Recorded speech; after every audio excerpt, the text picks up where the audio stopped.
Hello students, welcome to teaching Adda. तो हम defence series के सेकंड वीडियो में आपका स्वागत है।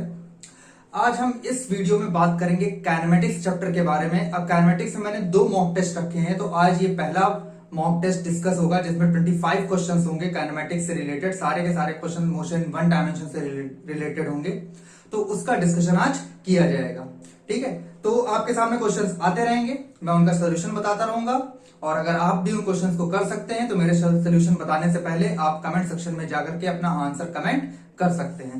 और अगर मेरी ये वीडियो अच्छी लगे तो इसको लाइक जरूर करिएगा। चैनल जिसने सब्सक्राइब नहीं किया है प्लीज चैनल को सब्सक्राइब भी कर दीजिए और जितना ज्यादा हो सके इस वीडियो को शेयर कर दीजिए। क्लियर? चलिए अब सबसे पहले फर्स्ट क्वेश्चन का डिस्कशन करते हैं। तो पहला क्वेश्चन है हमारे पास, the location of a particle has change, what can we say about the displacement and the distance covered by the particle? Option A, both cannot be zero. Option B, one of two may be zero. Option C, both must be zero. And option D, if one is positive then other is negative and vice versa.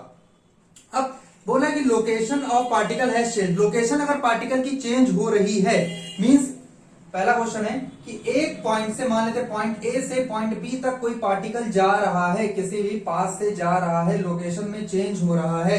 ठीक, तो इसमें distance तो है ही है, ये चीज क्या कहलाएगी? ये डिस्टेंस कहलाएगी, मतलब ये जीरो नहीं है, हमें दिख रहा है। ठीक, और साथ में जो ये शॉर्टेस्ट डिस्टेंस है ये कहलाता है डिस्प्लेसमेंट। ये क्या कहलाता है? डिस्प्लेसमेंट। ये भी जीरो नहीं है। तो चलिए ऑप्शन में आते हैं। Both can not be zero, yes, A is the right answer. तो इसमें ए ऑप्शन ही क्या है? सही है। क्वेश्चन नंबर 1 में कौन सा ऑप्शन सही है? ए ऑप्शन सही है। ठीक, चलिए अगले क्वेश्चन की तरफ पढ़ते हैं। Question number 2। तो सेकंड क्वेश्चन है हमारे सामने, the ratio of the numerical value of average velocity and average speed of both is always. Average velocity और एवरेज स्पीड का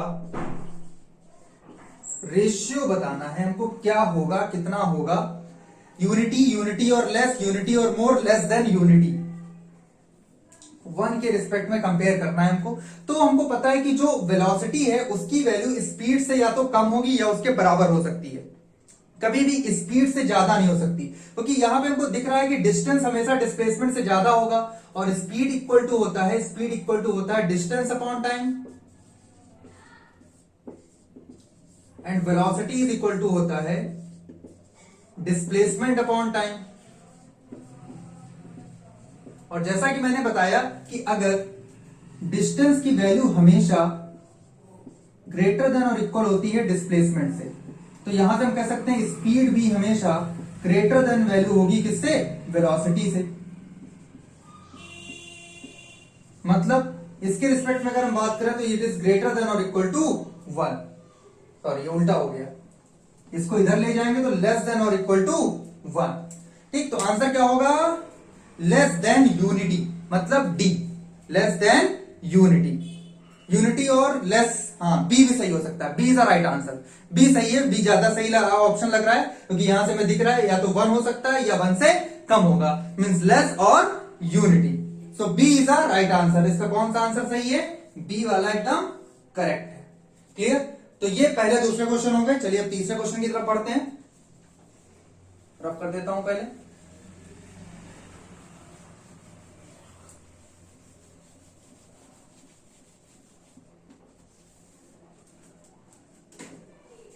चलिए थर्ड क्वेश्चन हमारा क्या कह रहा है? When a particle moves with uniform velocity, which of the following relations are correct? Means उसकी जो वेलोसिटी है वो यूनिफॉर्म है।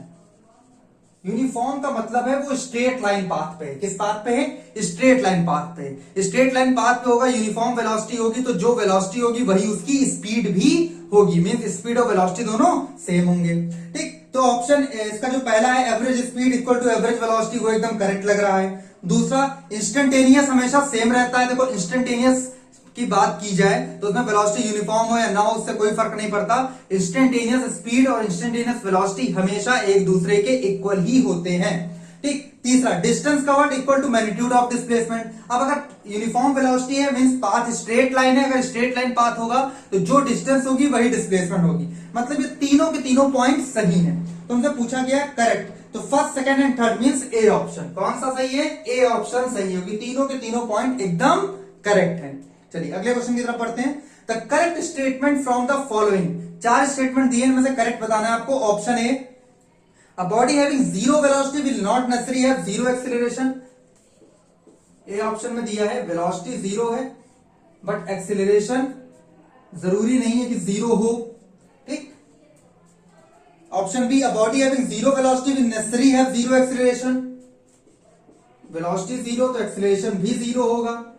इसमें हो भी सकता था और नहीं भी हो सकता था।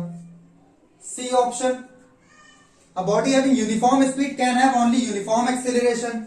अगर बी यूनिफॉर्म है तो ए भी यूनिफॉर्म होगा।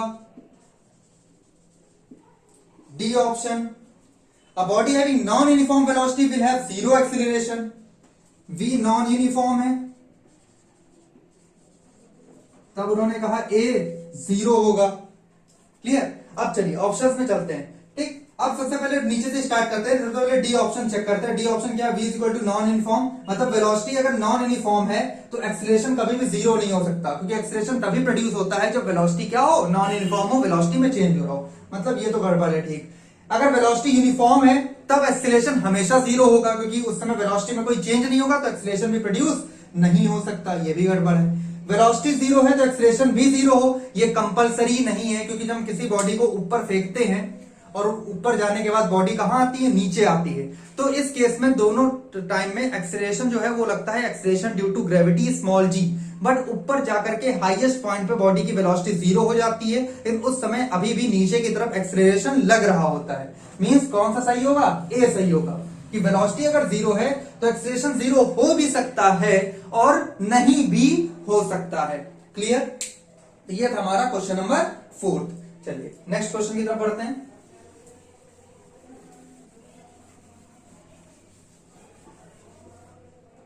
Question number 5। तो 5वां सवाल है हमारा, what is the angle between instantaneous displacement and acceleration during the retarded motion. Retarded motion का मतलब है कि बॉडी अगर इधर की तरफ जा रही, मतलब उसकी वेलोसिटी अगर इधर है, ठीक, तो उसका एक्सीलरेशन जो होगा वो उसके अपोजिट डायरेक्शन में होगा, पीछे की तरफ होगा। एक्सीलरेशन नेगेटिव होता है। तो इस केस में एंगल किसके बीच में पूछा गया? डिस्प्लेसमेंट और एक्सीलरेशन। डिस्प्लेसमेंट हमेशा वेलोसिटी की डायरेक्शन में ही होता है, मतलब एंगल कितने डिग्री बना? 180 डिग्री। 180 का मतलब कितना? पाई। तो रिटार्डेड मोशन में एक्सीलरेशन और डिस्प्लेसमेंट के बीच पाई डिग्री का एंगल होता है, पाई रेडियन का एंगल होता है। तो आंसर इसका D. Next 6th question, a car deaccelerate at a constant rate during a period commencing at t is equal to 0. Which of the displacement time graph represent the displacement of the car? चलिए graph से related question है। अब इसमें जो पहला graph आपको दिख रहा है, देखो कार क्या हो रही है? डी एक्सीलरेट हो रही है कांस्टेंट रेट से, मतलब रिटार्डेशन हो रहा है। रिटार्डेशन हो रहा है, वो भी यूनिफॉर्म कांस्टेंट रेट है बोला है। रिटार्डेशन है वो भी कैसा? यूनिफॉर्म रिटार्डेशन है। ठीक। विच of the following time graph represent the displacement of the car. अब डिस्प्लेसमेंट वर्सेस टाइम ग्राफ हमें ड्रॉ करना है। Displacement versus time graph. Uniform retardation की कंडीशन में वेलोसिटी टाइम ग्राफ कैसा होता था? वेलोसिटी टाइम ग्राफ की हम बात करें, velocity versus time graph. Retardation का मतलब है उसका स्लोप निगेटिव होना चाहिए। स्लोप निगेटिव कब हो सकता है? जब ग्राफ ऊपर से कहां आए? नीचे की तरफ आए। और यूनिफॉर्म रहे, मतलब स्ट्रेट लाइन कुछ इस तरीके से ग्राफ बने। ये बनेगा इसका वेलोसिटी टाइम ग्राफ। क्या बनेगा इसका? Velocity time graph. हमको पता क्या लगाना है? इसका डिस्प्लेसमेंट टाइम ग्राफ पता लगाना है। तो हम इस ग्राफ को देख करके हम ये कह सकते हैं कि बी और सी ये दो ऑप्शन नहीं होंगे, ना तो बी होगा और ना ही सी होगा, क्योंकि डिस्प्लेसमेंट लगातार बढ़ेगा, क्योंकि डी एक्सीलरेशन होने का मतलब है, रिटार्डेशन होने का मतलब ये नहीं कि डिस्प्लेसमेंट कम हो रहा है, वो तो बढ़ ही रहा है, क्योंकि कार तो आगे की तरफ ही जा रही है। हाँ, उस पर ब्रेक लग रहा है जिससे कार रुक रही है, लेकिन आगे की तरफ डिस्प्लेसमेंट हो रहा है टाइम के साथ साथ। तो बी और सी नहीं हो सकते, बचा ए और डी। अब ए और डी में अगर हम चेक करें कि ए ऑप्शन ये दे रखा है और इसका डी ऑप्शन की अगर हम बात करें तो डी ऑप्शन कुछ ऐसे दे रखा है, displacement versus time. D option हमारा कुछ इस तरीके से है। तो इस केस में अगर हम बात करें तो इधर यहां पे अगर बात करें तो जो वेलोसिटी निकलेगी वो वेलोसिटी आप यहाँ पे देख सकते हो कि वेलोसिटी जब यहाँ पे हम किसी भी पॉइंट पे टेंजेंट ड्रॉ कर रहे हैं तो उस पॉइंट पे जो ये एंगल बन रहा है, ये एंगल लगातार यहाँ पे इंक्रीज कर रहा है। इंक्रीज करने का मतलब है ये टेन थीटा होता है। तो टेन थीटा लगातार बढ़ेगा, टेन थीटा लगातार बढ़ने का मतलब है टेन थीटा ही होता है डिस्प्लेसमेंट टाइम ग्राफ का स्लोप। और डिस्प्लेसमेंट टाइम ग्राफ का स्लोप हमको किस बात की इंफॉर्मेशन देता है? वेलोसिटी की इंफॉर्मेशन देता है। और अगर थीटा बढ़ रहा है मींस टेन थीटा बढ़ रहा है मींस स्लोप बढ़ रहा है, इसका मतलब है वेलोसिटी भी लगातार बढ़ रही है। अगर वेलोसिटी लगातार बढ़ेगी तो रिटार्डेशन पॉसिबल नहीं है। क्यों पॉसिबल नहीं? क्योंकि रिटार्डेशन तभी होता है जब वेलोसिटी डिक्रीज करती है। बट इस वाले में अगर हम यहाँ पर स्लोप ड्रॉ करें इस तरीके से और यहाँ पे एंगल बना दें, यहाँ पे स्लोप ड्रॉ करें इस तरीके से, यहाँ एंगल बना दें, तो आप देख रहे हो कि इसमें एंगल लगातार कम हो रहा है। इसमें एंगल लगातार कम हो रहा है मतलब उसकी वेलोसिटी भी लगातार कम हो रही है, मींस इस केस में ही रिटार्डेशन पॉसिबल है। तो कौन सा ऑप्शन सही होगा? डी ऑप्शन सही होगा। क्लियर? तो हमारा अगला क्वेश्चन है क्वेश्चन नंबर 7, इसका डिस्कस कर लेते हैं। 7 क्वेश्चन में दे रखा है विच of the following can not be the distance time graph. इनमें से डिस्टेंस टाइम ग्राफ कौन सा नहीं हो सकता? बहुत सिंपल क्वेश्चन है, इसमें 4 ऑप्शन आपके सामने दिए। देखो डिस्टेंस एक स्केलर क्वांटिटी होती है, कभी भी डिक्रीज नहीं करती, कभी भी क्या नहीं करती? डिक्रीज नहीं करती। तो इन चारों ग्राफ में हमें बी वाला ऑप्शन साफ साफ दिख रहा है कि बी वाले में डिस्टेंस टाइम के साथ डिक्रीज कर रहा है, तो यही ग्राफ पॉसिबल नहीं है। तो इसका आंसर क्या होगा? बी। 7 का क्या आंसर होगा? बी होगा। क्वेश्चन नंबर 8 में चलते हैं। अब क्वेश्चन नंबर 8 में है विच of the following displacement time graph is not possible. अब ये 4 के 4 डिस्प्लेसमेंट टाइम ग्राफ दिए, इनमें कौन सा पॉसिबल नहीं है? ठीक, तो बहुत इस तरह के क्वेश्चन को पता लगाने का, आंसर पता लगाने का बहुत सिंपल सा तरीका है। इन चारों में हमें सब में ये देखना है क्या किसी में टाइम कम हो रहा है, डिक्रीज हो रहा है। देखो टाइम कभी भी, टाइम लगातार इंक्रीज करता है, टाइम कभी भी वापस लौट के नहीं आता। क्लियर? तो हमें बस इन चारों ग्राफ में यह देखना है कि किस ग्राफ में टाइम डिक्रीज कर रहा है। तो हमें ये सिर्फ और सिर्फ ए ऑप्शन में दिख रहा है। आप ए ऑप्शन में देख सकते हो कि ए ऑप्शन में कुछ इस तरीके से ग्राफ बना हुआ है। तो यहां से यहां तक टाइम बढ़ा, डिस्प्लेसमेंट नहीं बढ़ी। यहां डिस्प्लेसमेंट कांस्टेंट है, टाइम बढ़ रहा है। बट इस पॉइंट से इस पॉइंट तक डिस्प्लेसमेंट भी डिक्रीज हो रहा है, टाइम भी वापस पीछे की तरफ आ रहा है। तो यही वाला ग्राफ पॉसिबल नहीं है। मींस आंसर कौन सा होगा? ए ऑप्शन होगा। इसका भी क्या आंसर होगा? ए ऑप्शन होगा क्वेश्चन नंबर 8 का। चलिए next question number 9।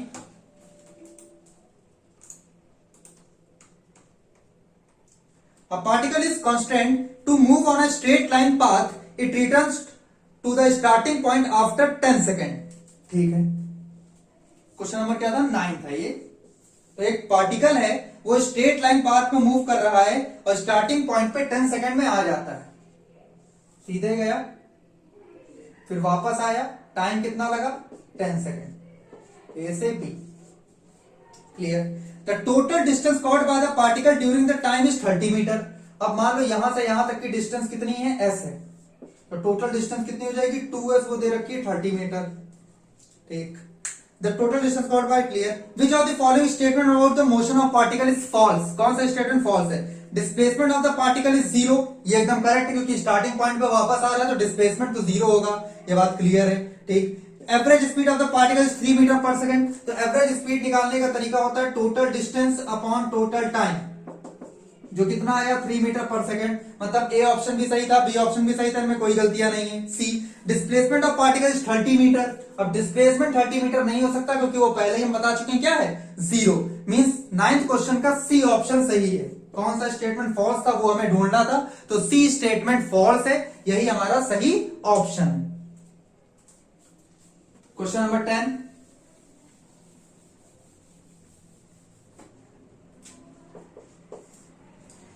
Tenth question क्या कह रहा है? A body is thrown vertically upward if air resistance to be taken into account then the time during which the body rises is.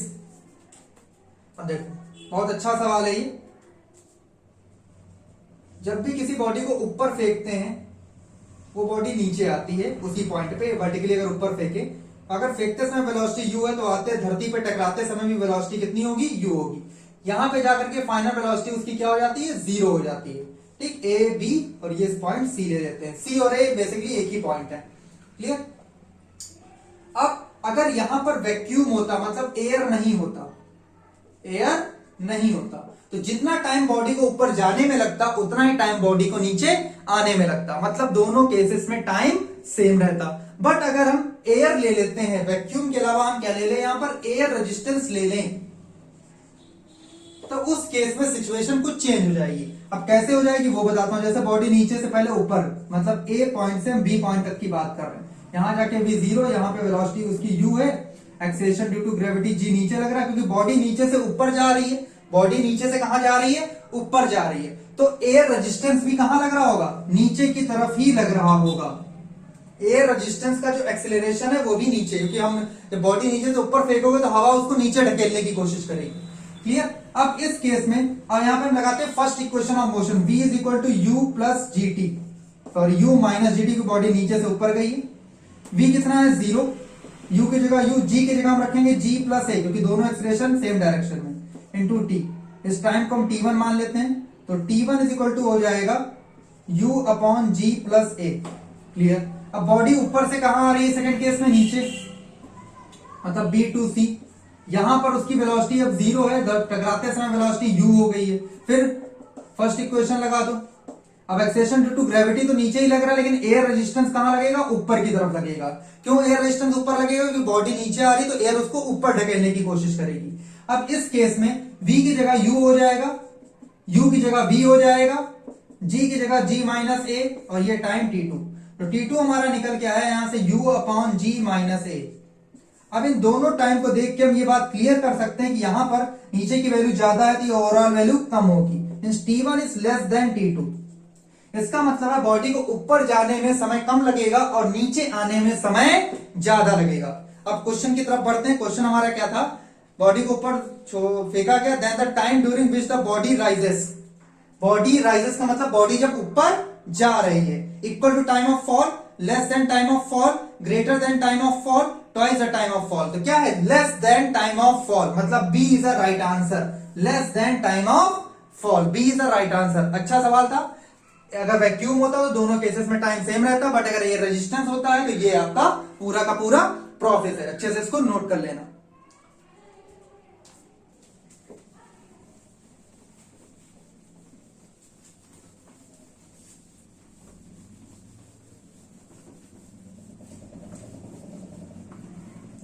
अगला question है question number 11।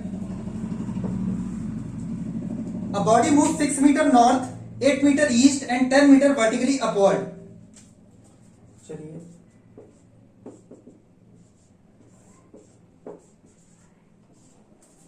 कुछ ऐसे बना लेते हैं। ठीक। अब अगर हम ध्यान से देखें तो अगर हम इधर ईस्ट मानते हैं, इधर हमने वेस्ट मान लिया, और पीछे की तरफ नॉर्थ और आगे की तरफ हमने क्या ले लिया, साउथ ले लिया। ठीक। तो क्वेश्चन में क्या कह रहा है कि 6 मीटर नॉर्थ, मतलब 6 मीटर तो वो उधर गया, 6 मीटर। ठीक। उसके बाद 10 मीटर, 8 मीटर ईस्ट, 8 मीटर हमने ईस्ट भेज दिया। ठीक है। इसके बाद 10 metre vertically upward. 10 metre vertically upward का मतलब है बाहर की तरफ, ऐसे। अगर हमने नॉर्थ ऊपर लिया है तो वर्टिकली अपवर्ड ऐसे हो जाएगा। ये हमारा ये जो है ये 10 मीटर का मान लेते हैं, ये 10 मीटर यहां पे आ गई बॉडी। तो हमको डिस्प्लेसमेंट बताना है इस केस में, मतलब यहां से लेके यहां तक ये डिस्प्लेसमेंट निकालना है। ये डिस्प्लेसमेंट निकालने के लिए सबसे पहले हमें ये डायगोनल निकालना पड़ेगा। जब ये डायगोनल निकालेंगे हम पाइथागोरस से, तो 6 का स्क्वायर प्लस 8 का स्क्वायर का अंडर रूट, मतलब कितना आएगा, 10 मीटर आएगा। अब ये भी 10 है और ये भी हमारा कितना है, 10 है। ये भी एक राइट एंगल ट्रायंगल बन रहा है, ये भी क्या बन रहा है, एक राइट एंगल ट्रायंगल ही बन रहा है। तो इसका डायगोनल जब निकालेंगे तो इसका बेस भी 10 है और परपेंडिकुलर भी कितनी है, 10 है। तो ये आंसर इसका आ जाएगा under root 10 square plus under root 10 square means 10 root 2 metre. कितना आ जाएगा, 10 रूट 2 मीटर। तो A is the right answer for this question. A इसका सही आंसर होगा।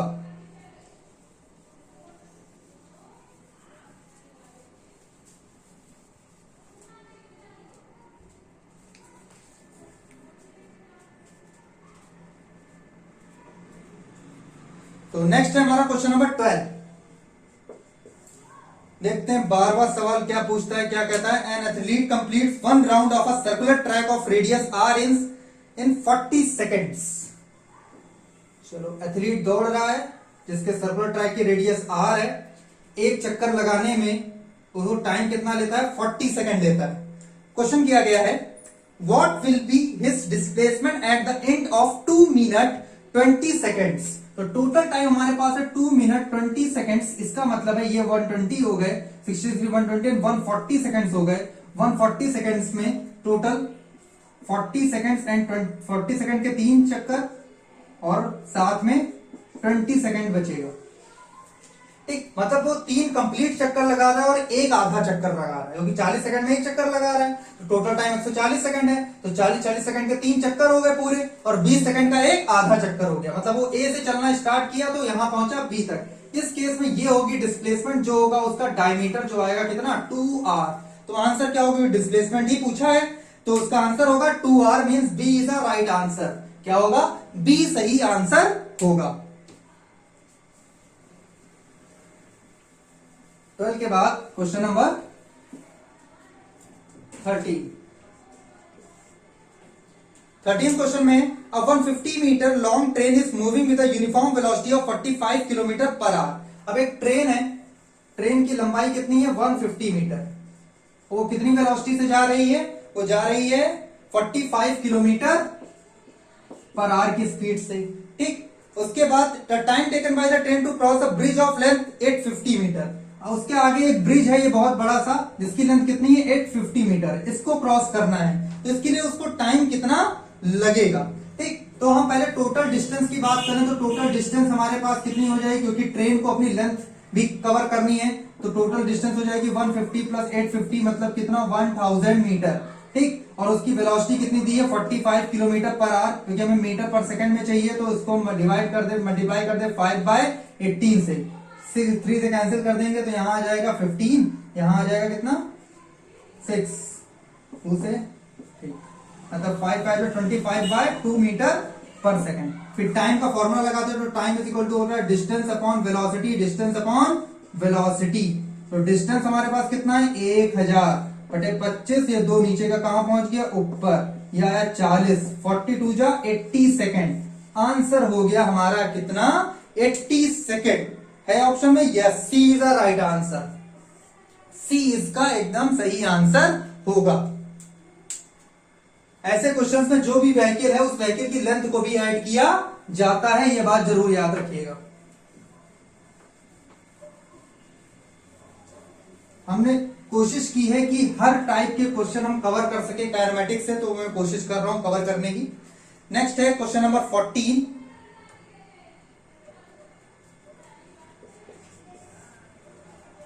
A car moves for half of its time is 80 km per hour and for rest half of time is 40 km per hour. Total distance covered is 60 km.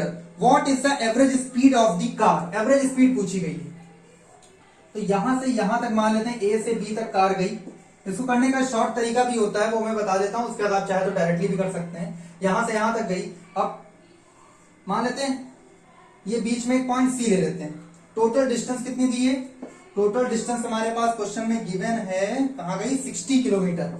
Yes, आगे half time, half time मतलब total time मान लेते T लगा तो half time, T half इधर, T half इधर। तो T half time में पहले हाफ टाइम में स्पीड कितनी थी 80 किलोमीटर पर आवर, दूसरे हाफ टाइम में स्पीड कितनी थी उसकी 40 किलोमीटर पर आवर। हमको डिस्टेंस नहीं पता तो इस केस का हम डिस्टेंस S1 निकाल लें। अब देखो एवरेज स्पीड का फॉर्मूला क्या होता है, एवरेज स्पीड का फॉर्मूला होता है टोटल डिस्टेंस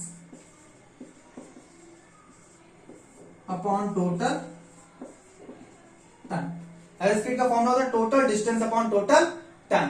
ठीक, अब हमको टोटल डिस्टेंस तो पता है कि उस क्वेश्चन में दे रखा है कि टोटल डिस्टेंस कितनी है 60 किलोमीटर।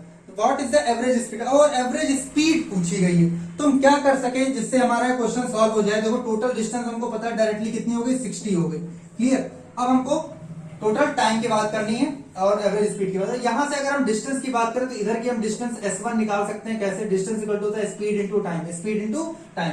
ठीक, अब स्पीड कितनी है 80, टाइम कितना है T/2। यहां से डिस्टेंस दूसरी S2 निकालने तो ये हो जाएगा speed into time 40 into T/2। ठीक, अभी जो टोटल S1 प्लस S2 है इसको हम S के बराबर करते हैं। ये क्वेश्चन मुझे लग रहा है ऐसे ही हो जाएगा, इस फॉर्मूले की जरूरत ही नहीं पड़ेगी। S1 कितना है 80 T/2, ये कितना है 40 T/2। S कितना दिया था तुमको, S दिया था तुम्हारा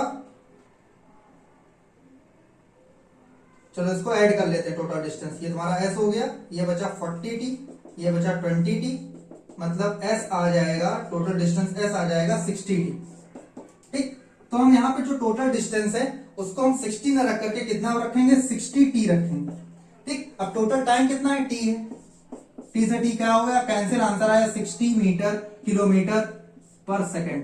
आंसर कितना आया, 60 kilometre per our, sorry R में है, 60 किलोमीटर पर आवर। तो कौन सा सही है, ये सही है आपका A option, A is the right answer. क्योंकि हमें दोनों में हमें किसी तरह से टाइम को लेकर के आना था जिससे हम उसको कैंसिल कर सकें, इसलिए पहले हमने डिस्टेंस को टाइम के फॉर्म में निकाल लिया, फिर उसकी वैल्यू यहाँ पुट की। हम इस वैल्यू के चक्कर में नहीं पड़े, इसका कोई काम नहीं है। ठीक, टोटल टाइम डी रखा, कैंसिल कर दिया, आंसर आ गया सिंपल तरीके से। तो 15th क्वेश्चन है हमारा नेक्स्ट।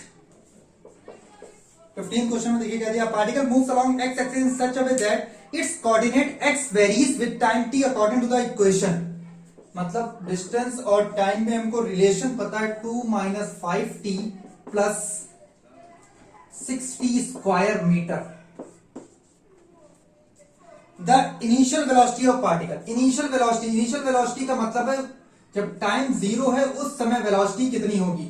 अब डिस्प्लेसमेंट से या डिस्टेंस से हमें जो वेलोसिटी अगर निकालनी है तो उसका डिफरेंशिएशन करते हैं dx/dt। अब जब हम 2 का 2 एक कांस्टेंट टर्म है, इसका डिफरेंशिएशन 0 आएगा, इसका जब डिफरेंशिएशन करेंगे तो 5 आएगा, 6t स्क्वायर का पावर आ गया कि मल्टीप्लाई हो जाए 12 और एक पावर कम हो जाएगी 12t आ जाएगा। मतलब वेलोसिटी कितनी आ गई हमारी, -5 प्लस 20। क्योंकि हमसे इनिशियल वेलोसिटी पूछेगी, इनिशियल वेलोसिटी का मतलब टाइम कितना हो, 0, तो होगा -5 × 12 × 0, तो आंसर आएगा -5 मीटर पर सेकेंड। आंसर क्या आएगा, -5 metre per second. Means A is a right answer. A क्या है, इसका राइट आंसर होगा। क्लियर, चलिए अगले क्वेश्चन की तरफ पढ़ते हैं।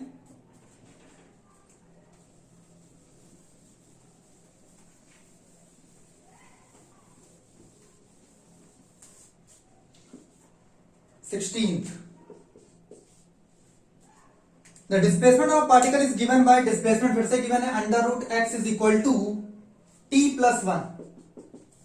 और पूछा क्या गया, which of following statement about velocity is true। Velocity तो पहले हम वेलोसिटी निकाल ही लेते हैं, दोनों तरफ स्क्वायर कर दो तो x is equal to t plus 1 का होल स्क्वायर हो जाएगा। अब हमें वेलोसिटी चाहिए तो इसको डिफरेंशिएट करना पड़ेगा dx/dt। ठीक है, इसका स्क्वायर ओपन कर दो तो t square plus 1 plus 2t, यहाँ पर a प्लस b के होल स्क्वायर का फॉर्मूला लगा दिया है। जब वेलोसिटी निकालेंगे तो t स्क्वायर का डिफरेंशिएशन 2t होगा, 1 का 0 और 2t का 2 हो जाएगा। मींस वेलोसिटी आ जाएगी 2 + 2t। वेलोसिटी क्या आ जाएगी, 2 + 2t। तो यहाँ से हम साफ साफ देख सकते हैं कि यहाँ पे जो वेलोसिटी वो टाइम पे डिपेंड कर रही है, और टाइम बढ़ने के साथ साथ वेलोसिटी भी लगातार क्या होगी, इंक्रीज करेगी। वेलोसिटी जो टाइम पे डिपेंड कर रही है और टाइम बढ़ने के साथ साथ वेलोसिटी भी लगातार इंक्रीज करेगी। अब ऑप्शन पढ़ते हैं। इट इज 0 बेकार है, it is constant but not 0, ये कांस्टेंट तो नहीं है क्योंकि वेरिएबल है, चेंज हो रही है। It increases with time, yes C is the right answer. It increases with time, C इसका सही आंसर होगा। चलिए अगले क्वेश्चन की तरफ बढ़ते हैं। Question number 17।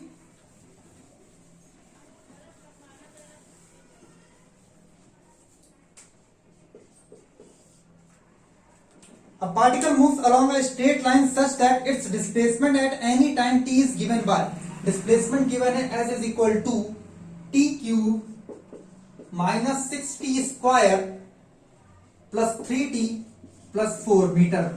ठीक, the velocity when the acceleration is 0। अब वेलोसिटी पूछा जब एक्सीलरेशन कितना है, 0 है। चलिए इस क्वेश्चन को बढ़ने से पहले एक बात बोल देता हूं कि अगर आप यहां तक वीडियो पूरी तरह से देख चुके हैं तो आई होप आपको वीडियो अच्छी लग रही होगी। तो जिन्होंने लाइक नहीं किया उस वीडियो को लाइक जरूर कर दें, ठीक, और जिन्होंने चैनल अभी तक भी नहीं सब्सक्राइब किया वो चैनल को भी सब्सक्राइब कर दें। चलो पहले हम वेलोसिटी निकालते हैं ds/dt से। डिफरेंशिएट कर दो, t क्यूब का 3t square minus 6t square का माइनस 12t, इसका हो जाएगा 3। हमको यहां पर एक्सीलरेशन भी चाहिए होगा तो वो होता है dv/dt, क्योंकि हमको टाइम नहीं पता है। तो इसका अब वेलोसिटी का करेंगे डिफरेंशिएशन तो 6t हो जाएगा, ये हो जाएगा 12। अब उन्होंने कहा कि एक्सीलरेशन को कितना करना है, 0 करना है, कर दिया 0। तो 6t = 12, t = आ जाएगा 2 सेकेंड। अब हमको टाइम पता चल चुका है कि 2 सेकंड पे हमें वेलोसिटी बतानी है। रख दो 2, 3 × 2 का स्क्वायर माइनस 12 × 2 प्लस 3, तो 2 × 2 = 4, 3 × 12, -24 + 3 -12 + 3 -9 मीटर पर सेकेंड। तो इसका आंसर होगा -9 metre per second. Means D is the right answer for question number 17। Clear है? जो भी सोल्यूशन आपको नोट करने हैं वीडियो को पॉज करके नोट करते रहिएगा। ये सारे क्वेश्चन आपके बहुत काम आएंगे, काफी हेल्प होगी कि हर टाइप के क्वेश्चंस मैं कवर कर रहा हूं। क्वेश्चन नंबर 18 में चलते हैं। The velocity of a body depend on the time according to the equation. Velocity दी है 20 + 0.1 t²। ठीक। The body is undergoing. अब एक्सीलरेशन की बात कर रहा है तो पहले हम एक्सीलरेशन निकाल ही लेते हैं, तो वो होता है dv/dt। तो 20 का तो 0, इसका हो जाएगा 0.2t, मतलब एक्सीलरेशन आया 0.2t। तो हम देख सकते हैं कि एक्सीलरेशन पॉजिटिव है और टाइम बढ़ने के साथ साथ लगातार बढ़ेगा। तो ऑप्शन ए में लिखा हुआ है यूनिफॉर्म, गड़बड़ है। यूनिफॉर्म रिटार्डेशन ये भी नहीं है। Non uniform acceleration, yes it is the right answer. Non uniform acceleration, क्योंकि टाइम के साथ साथ लगातार एक्सीलरेशन भी चेंज हो रहा है। तो C is the right answer for question number 80।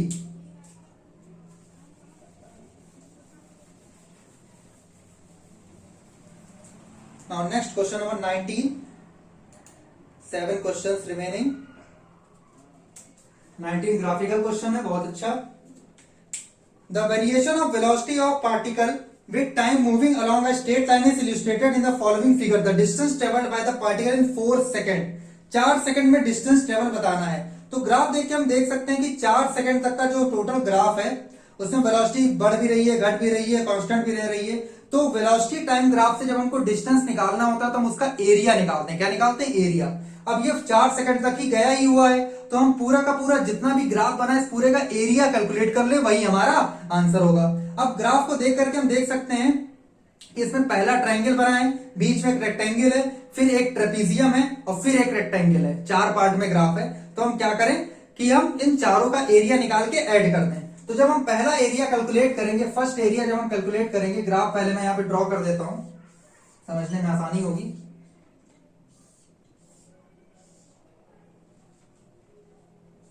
कुछ ऐसे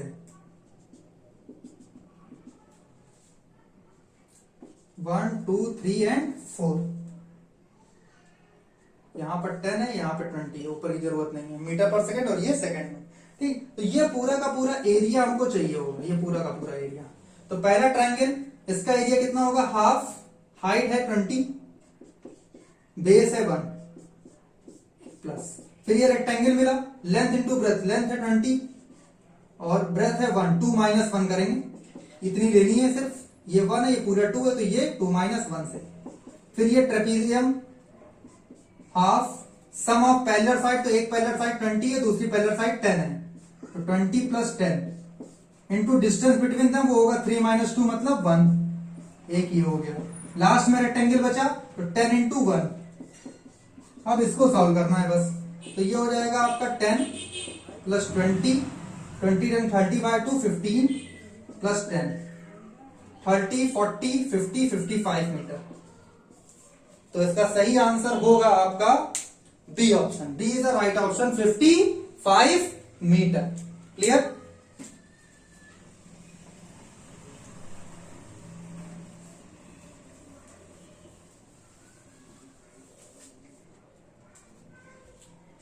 question number 20। If a train traveling 72 km/h to be brought in rest at a distance of 200 meter, then its retardation should be. Initial velocity कितना दे रखा है? 72 km/h। तो ये हो जाएगा 72 × 5/18, मतलब 4/5 मीटर पर सेकेंड। रेस्ट में आ गया, मतलब फाइनल 0 है। डिस्टेंस हमको दिया है, डिस्प्लेसमेंट कितना? 200 मीटर। रिटार्डेशन का मतलब ए पूछा है। तो यहाँ पर हम इक्वेशन का क्वेश्चन का इस्तेमाल करेंगे। यू पता है, वी पता है, एस पता है, थर्ड इक्वेशन हम क्वेश्चन लगा दो। v² = u² + 2as। यहाँ से हमको a चाहिए, तो हो जाएगा v² - u² / 2s। तो v कितना है? 0 का स्क्वायर, u कितना है? 20 का स्क्वायर अपॉन में 2 × 200। तो ये हो जाएगा ऊपर -400, नीचे आएगा 400, तो बचेगा -1। ये है एक्सीलरेशन, तो रिटार्डेशन कितना होगा 1, क्योंकि रिटार्डेशन नेगेटिव में नहीं लेते हैं, वो उसको पॉजिटिव के साथ ही लिखते हैं। तो आंसर होगा इसका D. D is the right answer.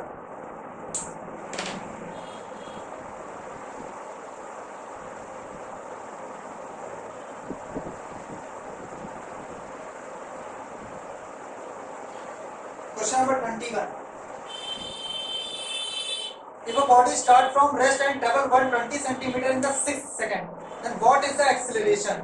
Rest से start किया मतलब u0, n दिया है 6, ये distance travel in ns second वाला केस लगेगा, और s6 कितना दिया है 120 सेंटीमीटर। कितना है 120 सेंटीमीटर मतलब 1.2 मीटर 6 सेकंड में दिया है। एसएन का फॉर्मूला होता है u plus a by 2 2n minus 1। तो ये कितना है 1.2, u कितना है 0, a हमको चाहिए 2 इंटू 6 माइनस 1, तो 1.2 इंटू 2 2.4 हो जाएगा। a 6 टू 12 माइनस 1 11 बचेगा, a इक्वल टू आ जाएगा 2.4 बाय 11। तो इसका आंसर अगर हम देखें सॉल्व करते हैं और 0.2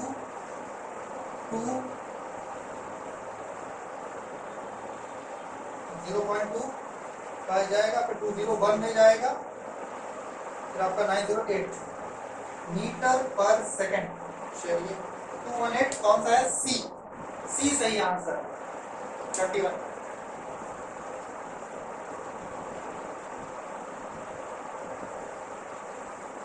क्वेश्चन नंबर 22, जल्दी जल्दी करते रहेंगे। Two balls are drop from a height h and 2h। एक बॉल h से ड्रॉप की गई, एक 2h से ड्रॉप की गई, respectively from the earth surface. The ratio of time of this ball to reach the earth. तो इसको आने में टाइम t1 लगा, इसको आने में टाइम t2 लगा। जब ड्रॉप करते हैं तो उनके लिए u हमेशा रहता है 0। u कितना रहता है 0 रहता है, ठीक। u 0 रहता है तो यहाँ पे हम लगा देते हैं second equation of motion h is equal to ut plus half gt square.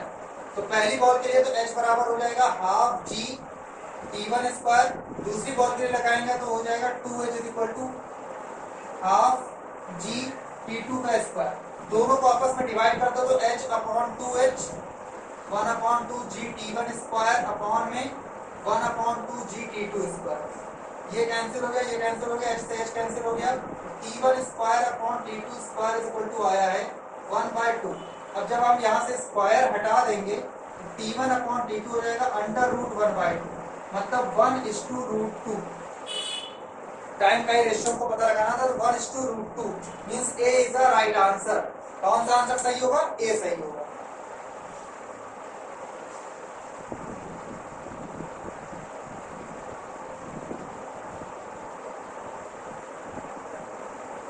Question number 23।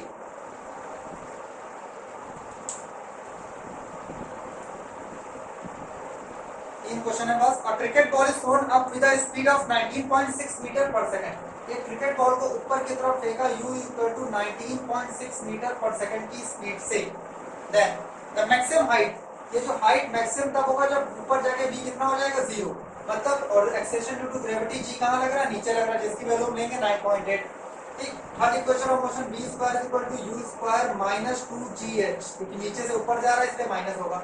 v है 0, u है 19.6 का whole square minus 2 into 9.8 into h।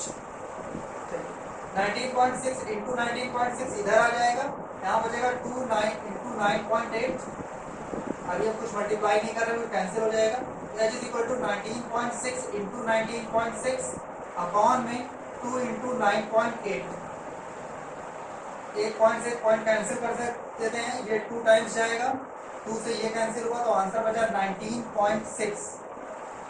क्या होगा? 19.6 metre means B is the right answer. जो बी है वो सही answer होगा।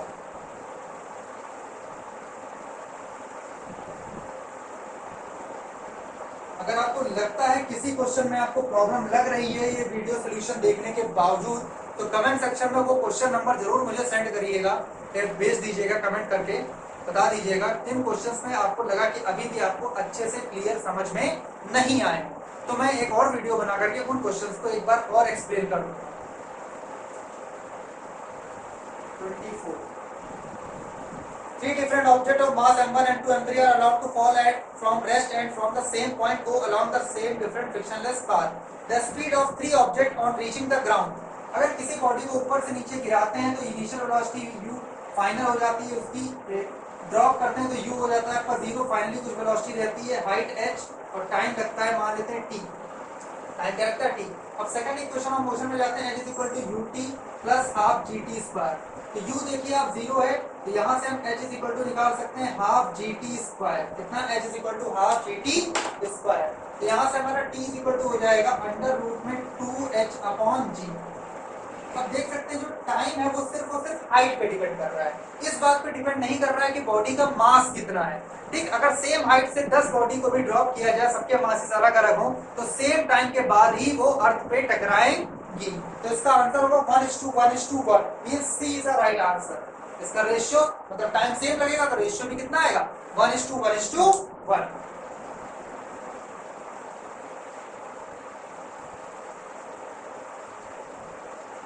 Last question, question number 25। इसमें भी हमारे सामने एक ग्राफ बना हुआ है, वेलोसिटी वर्सेस टाइम ग्राफ। कुछ ऐसे बना हुआ है, ये 5 ये -5 मीटर पर सेकंड में, और ये 5 है, ये 10। क्वेश्चन में पूछा क्या गया है, average velocity of the object during the first 10 second. तो एवरेज वेलोसिटी निकालने के लिए हमें टोटल डिस्प्लेसमेंट पता होना चाहिए और टोटल टाइम पता होना चाहिए। टोटल टाइम तो हमको पता है 10 सेकेंड। अब डिस्प्लेसमेंट के लिए वेलोसिटी टाइम ग्राफ के डिस्प्लेसमेंट के लिए क्या करते हैं, एरिया निकालते हैं। बट यहाँ पर अगर आप देखो तो ये ऊपर का एरिया पॉजिटिव आएगा, नीचे का एरिया निगेटिव आएगा। सेम एरिया है, ऊपर का जितना पॉजिटिव नीचे का उतना निगेटिव, तो ऐड करेंगे तो नेट डिस्प्लेसमेंट 0 आ जाएगा। नेट डिस्प्लेसमेंट कितना आएगा 0, तो एवरेज वेलोसिटी भी कितनी आई 0। तो इसका आंसर क्या होगा ए इज द राइट आंसर। तो ये 25 क्वेश्चन थे। पहला मॉक टेस्ट था काइनेमेटिक्स का, भी एक और मॉक टेस्ट होगा, उसमें भी 25 क्वेश्चन होंगे। उसमें बेसिकली हम सर्कुलर मोशन, प्रोजेक्टाइल मोशन और वेक्टर से रिलेटेड क्वेश्चंस को डिस्कस करेंगे। तो कैसा लगा आपको ये मॉक टेस्ट, कमेंट करके मुझे जरूर बताइएगा। ठीक, और वीडियो को लाइक भी करिए, शेयर करिए, जिन्होंने चैनल को सब्सक्राइब नहीं किया सब्सक्राइब भी कर दीजिए। जल्दी जल्दी हमारे सब्सक्राइबर बढ़ाएं, जिससे मैं बहुत जल्दी आप लोगों की लाइव क्लासेस भी ले सकूं, क्योंकि अभी सब्सक्राइबर की बाउंडेशन होने की वजह से मैं लाइव नहीं कर पा रहा हूं। एक बार ये बाउंडेशन खत्म हो जाएगी तो मैं आपका लाइव सेशन भी स्टार्ट कर दूंगा, फिर अपने डाउट आप लाइव ही क्लियर कर सकें। थैंक यू, जय हिंद।